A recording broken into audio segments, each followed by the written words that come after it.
Hi friends, Jesus with us ಚಾನೆಲ್ಗೆ ನಿಮಗೆ ಮತ್ತೆ ಸ್ವಾಗತ. ದಯವಿಟ್ಟು ವಿಡಿಯೋವನ್ನು ಸ್ಕಿಪ್ ಮಾಡದೆ ಪೂರ್ತಿ ನೋಡಿ ದೇವರ ವಾಕ್ಯವನ್ನು ಸಂಪೂರ್ಣ ತಿಳಿಯುವಿರಿ. ನೀವು ಫಸ್ಟ್ ಟೈಮ್ ನಮ್ಮ ಚಾನೆಲ್ಗೆ ಬಂದಿದ್ದಾರೆ, ದಯವಿಟ್ಟು ಸಬ್ಸ್ಕ್ರೈಬ್ ಮಾಡಿ. ವಿಡಿಯೋವನ್ನು ಲೈಕ್ ಮಾಡಿ, ವಿಡಿಯೋವನ್ನು ನಿಮ್ಮ ಸ್ನೇಹಿತರಿಗೆ ಶೇರ್ ಮಾಡಿ. ನಿಮ್ಮಿಂದ ನಮಗೆ ಹೊಸ ವಿಡಿಯೋ ಮಾಡಲು ಸ್ಫೂರ್ತಿ ಸಿಗುತ್ತದೆ.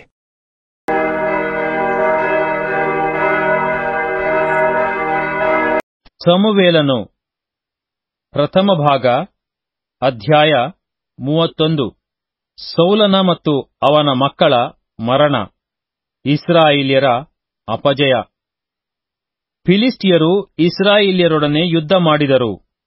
ಇಸ್ರಾಯೇಲ್ಯರು ಅವರಿಂದ ಅಪಜಯ ಹೊಂದಿ ಗಿಲ್ಬೋವ ಬೆಟ್ಟದಲ್ಲಿ ಹತರಾದರು. ಫಿಲಿಷ್ಟಿಯರು ಸೌಲನನ್ನೂ ಅವನ ಮಕ್ಕಳನ್ನೂ ಬಿಡದೆ ಹಿಂದಟ್ಟಿ ಅವನ ಮಕ್ಕಳಾದ ಯೋನಾತಾನನನ್ನೂ ಅಬೀನಾದಾಬನನ್ನೂ ಮಲ್ಕೀಷೂವನನ್ನೂ ಕೊಂದರು.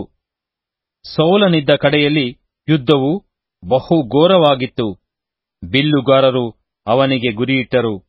ಆದದರಿಂದ ಸೌಲನು ಬಹುಭೀತನಾಗಿ ತನ್ನ ಆಯುಧವಾಹಕನಿಗೆ, ನಿನ್ನ ಕತ್ತಿಯನ್ನು ಹಿರಿದು ನನ್ನನ್ನು ತಿವಿದು ಕೊಲ್ಲು, ಇಲ್ಲವಾದರೆ ಸುನ್ನತಿಯಿಲ್ಲದ ಈ ಜನರು ಬಂದು ನನ್ನನ್ನು ತಿವಿದು ಅಪಕೀರ್ತಿಯನ್ನುಂಟು ಮಾಡಾರು ಎಂದು ಹೇಳಲು ಅವನು ಹೆದರಿ ಒಲ್ಲೆನು ಅಂದನು. ಆದದರಿಂದ ಸೌಲನು ತಾನೇ ಕತ್ತಿಯನ್ನು ಹಿರಿದು ಅದರ ಮೇಲೆ ಬಿದ್ದನು. ಸೌಲನು ಸತ್ತದ್ದನ್ನು ಆಯುಧವಾಹಕನು ಕಂಡು ತಾನೂ ತನ್ನ ಕತ್ತಿಯ ಮೇಲೆ ಬಿದ್ದು ಅಲ್ಲಿಯೇ ಸತ್ತನು.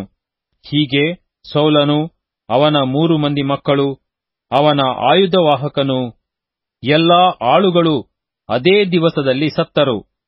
ಇಸ್ರಾಯೇಲ್ ಭಟರು ಸೋತರು, ಸೌಲನು ಅವನ ಮಕ್ಕಳು ಸತ್ತರು ಎಂಬ ವರ್ತಮಾನವನ್ನು ತಗ್ಗಿನ ಆಚೆಯಲ್ಲಿಯೂ ಯೋರ್ದನಿನ ಆಚೆಯಲ್ಲಿಯೂ ವಾಸವಾಗಿದ್ದ ಇಸ್ರಾಯೇಲ್ಯರು ಕೇಳಿ ತಮ್ಮ ಪಟ್ಟಣಗಳನ್ನು ಬಿಟ್ಟು ಓಡಿಹೋದರು. ಫಿಲಿಷ್ಟಿಯರು ಬಂದು ಅವುಗಳಲ್ಲಿ ವಾಸಿಸಿದರು. ಮರುದಿನ ಬೆಳಿಗ್ಗೆ ಫಿಲಿಷ್ಟಿಯರು ಸತ್ತವರ ಒಡವೆಗಳನ್ನು ಸುಲುಕೊಳ್ಳುವುದಕ್ಕೆ ಬಂದಾಗ ಸೌಲನು ಅವನ 3 ಮಂದಿ ಮಕ್ಕಳೂ ಗಿಲ್ಬೋವ ಬೆಟ್ಟದಲ್ಲಿ ಸತ್ತು ಬಿದ್ದಿರುವುದನ್ನು ಕಂಡು ಸೌಲನ ತಲೆಯನ್ನು ಕಡಿದು ಅವನ ಆಯುಧಗಳನ್ನು ತೆಗೆದುಕೊಂಡು ಅವುಗಳನ್ನು ತಮ್ಮ ದೇಶದ ಎಲ್ಲಾ ಕಡೆಗೂ ಕಳುಹಿಸಿ ತಮ್ಮ ಎಲ್ಲಾ ಜನರಿಗೂ ದೇವಸ್ಥಾನಗಳಿಗೂ ಜಯವಾರ್ತೆಯನ್ನು ಮುಟ್ಟಿಸಿದರು. ಅವನ ಆಯುಧಗಳನ್ನು ಅಷ್ಟೋರೆತ್ ದೇವತೆಯ ಗುಡಿಯಲ್ಲಿಟ್ಟರು. ಅವನ ಶವವನ್ನು ಬೇತ್ಷೆಯಾನಿನ ಕೋಟೆ ಗೋಡೆಗೆ ನೇತು ಹಾಕಿದರು.